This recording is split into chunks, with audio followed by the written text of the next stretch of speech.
Do you want to control your time in a productive way? Are you feeling fed up, stressed with your tasks? Do you think time is running fast for you? Why you are not successful as the other persons are? Do you want to earn more and be successful in your life? So today we will learn all about time management.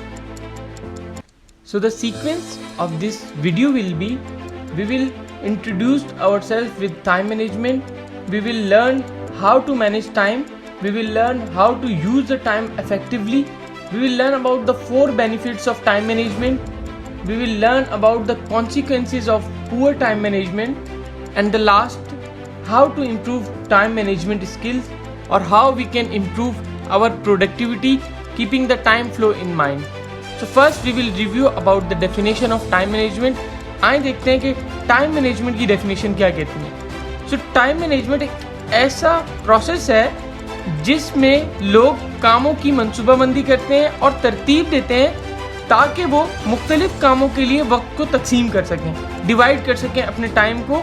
और अगर आपने सही तरीके से वक्त को इस्तेमाल किया तो आप आसानी से अपने अहदाफ को मुकम्मल कर लेते हैं और फिर कम वक्त में ज़्यादा काम को सरअंजाम दे सकते हैं। आप कम टाइम में ज़्यादा काम कर सकते हैं, ज़्यादा प्रोडक्टिव हो सकते हैं। So it would be time management is the process of organising and planning how to divide your time between different activities, get it right and you will end up working smarter not harder to get more done in less time. या फिर हम अपने वक्त को मौसर तरीके से इस्तेमाल करने की अगर महारत जानते हैं ना, तो वक्त का सही इस्तेमाल आपके नताइज को बहुत ज़्यादा बेहतर बना देगा और फिर आपकी ज़िंदगी में उसकी वजह से होने वाला तनाव जो है उसकी मिकदार में कमी आएगी और आप कामयाबी को यकीनी बना सकते हैं। The second definition of time management will be the skill to manage your time efficiently is important. Good time management skill leads to improve productivity, less stress and more success in your life. Michael Art कहते हैं कि the bad news is time flies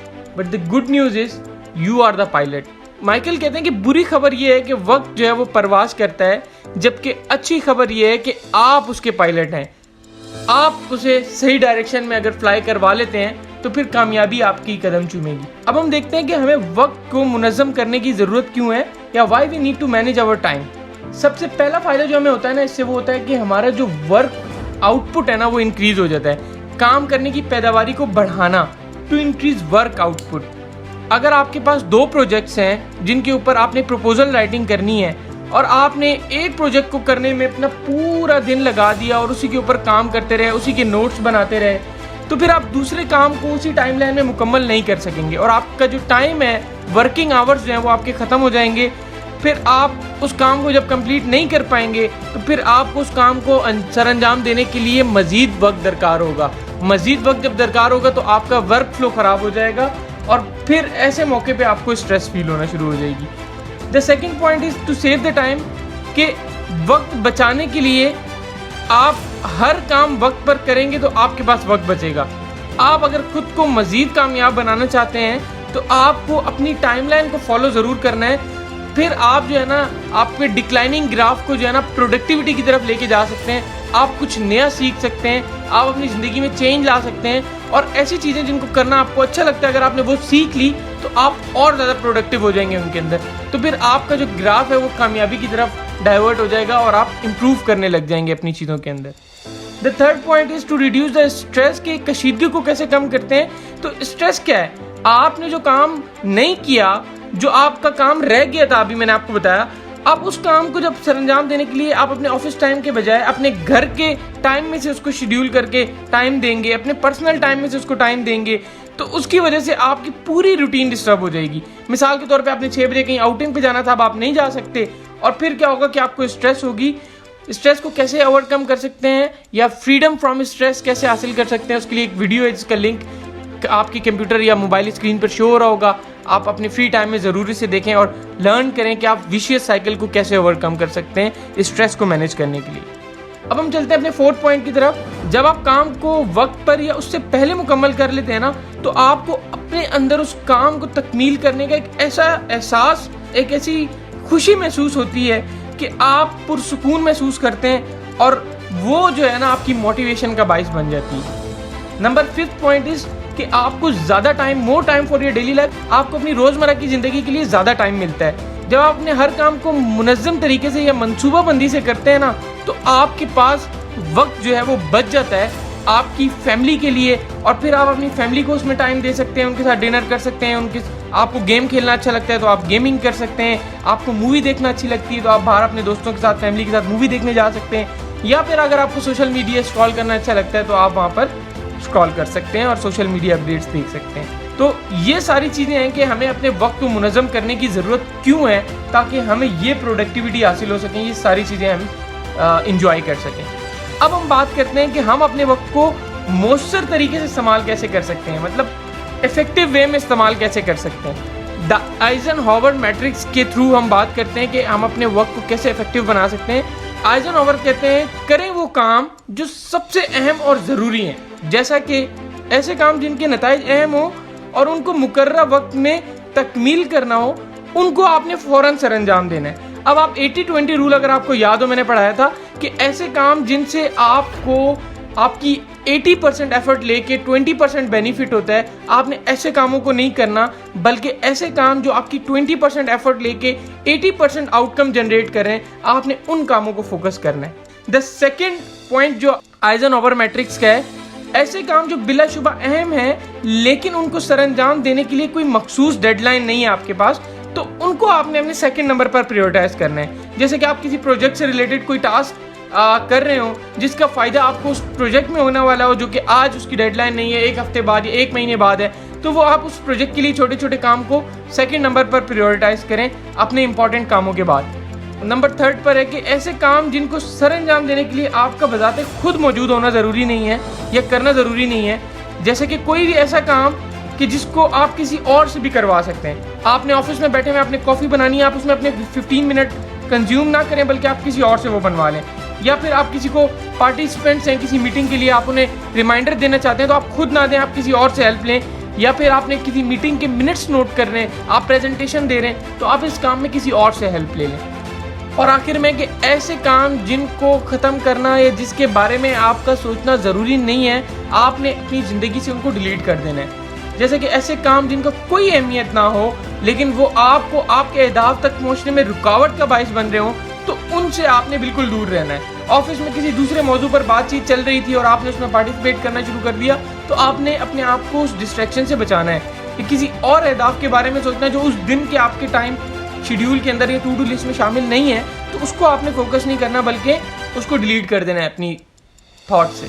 अब हम चलते हैं benefit of time management की तरफ कि वक्त को मुनज़्ज़म इस्तेमाल करने से हमें क्या फ़ायदे हो सकते हैं। सो जब पहले नंबर पर चीज़ है वो है reduce anxiety by making to do list, के आज मुझे बहुत सारे काम करने के बजाय जब हम ये कहना शुरू कर देते हैं कि आज मुझे 6 काम करने हैं जिसको करने के लिए मुझे 6 घंटे या 8 घंटे का वक्त दरकार है, हमारे उस दिन की आधी परेशानी जो है ना वो ख़त्म हो जाती है। तनाव को कम करने के लिए ज़रूरी है कि टू डू लिस्ट बनाई जाए, हर काम को प्रायोरिटाइज किया जाए ताकि हर काम अपने गिवन टाइम में मुकम्मल हो जाए और कोई मैस या एंजाइटी क्रिएट ना हो। The second point is learn and grow. Learn and grow का मतलब जब आप ऐसे सारे टास्क गिवन टाइम में मौसर तरीके से अंजाम दे देते हैं ना, तो आपके पास कुछ नया सीखने या करने के लिए भी वक्त मौजूद होता है, जिसमें आप कोई बुक पढ़ सकते हैं या कोई एक्टिविटी कर सकते या कोई स्किल सीख सकते हैं, जिससे आपकी पर्सनैलिटी और ज़िंदगी में पॉजिटिव चेंजेस आ सकते हैं, अच्छे चेंजेस आ सकते हैं। The third point is more time for other task, के जब चीज़ें प्रायोरिटाइज होंगी, उनकी एक टाइमलाइन के अकॉर्डिंग आप उन्हें सरअंजाम दे रहे होंगे, तो आपके पास दूसरी एक्टिविटीज़ या टास्क के लिए भी वक्त होगा, जिसमें आप कोई भी एक्टिविटी प्लान कर सकते हैं जो आपको अच्छी लगती हो, जैसा कि वॉक करना है, क्रिकेट मैच है, शॉपिंग है, आउटडोर डाइनिंग है, या कोई भी ऐसी चीज़ जो आपको अच्छी लगती हो।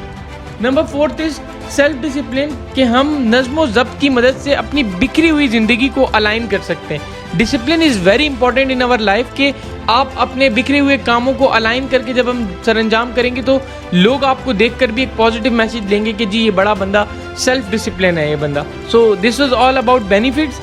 Now will talk about consequences of time management, के अगर आपने वक्त का सही इस्तेमाल नहीं किया तो आपके नताइज में क्या तब्दीलियाँ आ सकती हैं, कि आपको कौन से नताइज का सामना करना पड़ेगा। The first one is poor work flow, के आपका वर्क फ्लो डिस्टर्ब हो जाएगा। अगर आप किसी टीम के अंदर काम कर रहे हैं और टीम के अंदर अगर आपकी परफॉर्मेंस की वजह से बाकी लोगों की परफॉर्मेंस भी डिस्टर्ब हो जाएगी। अगर फॉर एग्जांपल आप एक चेन ऑफ एक्टिविटीज़ के अंदर काम कर रहे हैं और जब बॉल आपके पास आती है तो आप उसे सही से उस काम को सरअंजाम नहीं देते, तो नेक्स्ट जितने भी आपके केडर्स हैं उनके अंदर वो डिस्टर्ब हो जाएगी उनकी टाइमलाइन। तो second one is time waste के जो जितनी देर आपने उस काम को गलत करके सही करने में लगाना है, इतनी देर जो बाकी लोग हैं वो उनका टाइम आपने ज़ाया करवा दिया, वो बाकी लोगों का टाइम वेस्ट हो गया। अब वो उस टाइम में कुछ नहीं कर सकते, वो वेट कर रहे हैं कि कब आप उन्हें वो बॉल पास करेंगे तो फिर वो उसके ऊपर काम शुरू करेंगे, या आप कोई प्रोडक्ट पास करेंगे तो उसके ऊपर वो काम शुरू करेंगे। द थर्ड पॉइंट इज के लॉस ऑफ कंट्रोल, के आप चीज़ें आपके कंट्रोल से बाहर हो जाएंगी।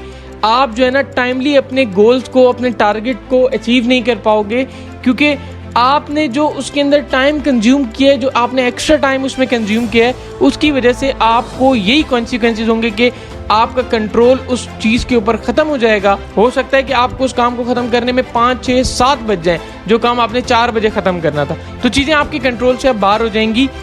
और लास्ट पॉइंट इसके पुअर क्वालिटी ऑफ वर्क, के जल्दबाजी में हम सारा काम, मतलब सारी चीज़ों को प्रॉपरली नहीं कर सकते। जल्दबाजी में हमेशा क्वालिटी ख़राब होती है कि एक ऐसे अगर आपने 2 घंटे में लिखना था और मैं आपको बोलूं कि आप मुझे आधे घंटे में लिख के दे दें, तो 2 घंटे में जो उस ऐसे की क्वालिटी होनी थी वो अब आधे घंटे में आपसे नहीं हो सकती। आप इतना अच्छा क्वालिटेटिव काम नहीं कर सकते उसके ऊपर। अब हम बात करते हैं लास्ट पॉइंट की कि हम कैसे इम्प्रूव कर सकते हैं उन सलाहियतों को जो वक्त को बेहतर इस्तेमाल करने में आपकी मदद दे सकते।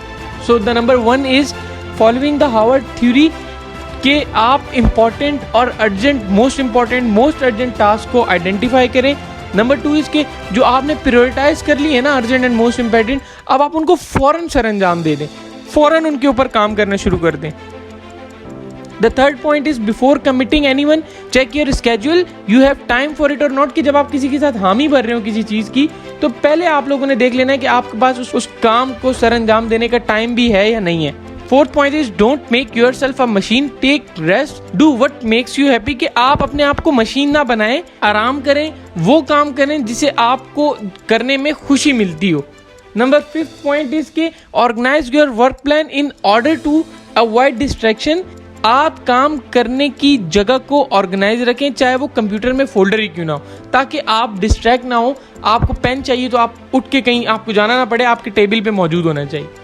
The 6th point is do the work in which you feel your self more productive, के ऐसे काम जिनमें आपको लगता है कि आप ज़्यादा प्रोडक्टिव हैं, आप वो करें। फॉर एग्जाम्पल अगर आप कम्युनिकेशन में स्किल्स अगर आपकी अच्छी हैं और उससे अगर आप किसी बिजनेस को ग्रो कर सकते हो, तो आप किसी प्लानिंग साइड के ऊपर रहने का आपका कोई फ़ायदा नहीं है, आपको कम्युनिकेशन साइड पे आना चाहिए। The 7th point is one task one time to stay focus, के आप एक काम को जब एक टाइम पे करेंगे तो आप एक फोकस रहेंगे, आपकी कमिटमेंट होगी उस काम को, आप जल्दी उस काम को कंप्लीट कर लेंगे। उसी काम को करने के लिए आपके पास मल्टी एस्पेक्ट्स आइडियाज़ आएंगे और फिर आपके ईजी एक्सपोजर होगा आपको उस काम करने का, कि आप एक ही काम के अंदर इन्वॉल्व हैं तो आपके लिए चीज़ें आसान होती जाएंगी। The last point is reinforce your good habits, के अच्छी आदतों पर जोर दें। आपकी डेली लाइफ में अगर आपकी ऐसी आदतें हैं जो अच्छी हैं, तो आपने उनको रीइंफोर्स करना है, सो दैट कि आपको खुशी महसूस हो, आप ज़्यादा प्रोडक्टिव हो, आप कामयाब शख्स बन सकें। यूट्यूब पर आपको बहुत सारी ऐसी वीडियोज़ मिलेंगी, आपको बहुत सारी बुक्स मिलेंगी टाइम मैनेजमेंट की। द एक्चुअल थिंग इज़ के आपने अपने टू डू लिस्ट से अपने दिन का आगाज़ करना है, अपने सारे टास्क को आप लोगों ने अलाइन करना है और फिर आपने उस दिन को उस कामों के मुताबिक मेजर करना है कि क्या आप अपनी स्ट्रेंथ के मुताबिक उनको कंप्लीट करने की सलाहियत रखते भी हैं या नहीं। और अगर आपको लगता है कि आप नहीं कर सकते, तो आपने उन टास्क को कम कर देना है, आपने अपने लिए उतना ही काम सिलेक्ट करना है कि जितना आप उस दिन में कर सकते हैं। सो इस तरह डे बाय डे आप बहुत ज़्यादा प्रोडक्टिव होते जाएंगे। So this was all about time management. Do comment in the comment section about this video. अगर आपको लगता है कि इस टॉपिक के मुताबिक और वीडियोस बनानी चाहिए, इसको और डिटेल करना चाहिए, तो आप हमें मैसेज कर सकते हैं। Thank you for watching, stay connected.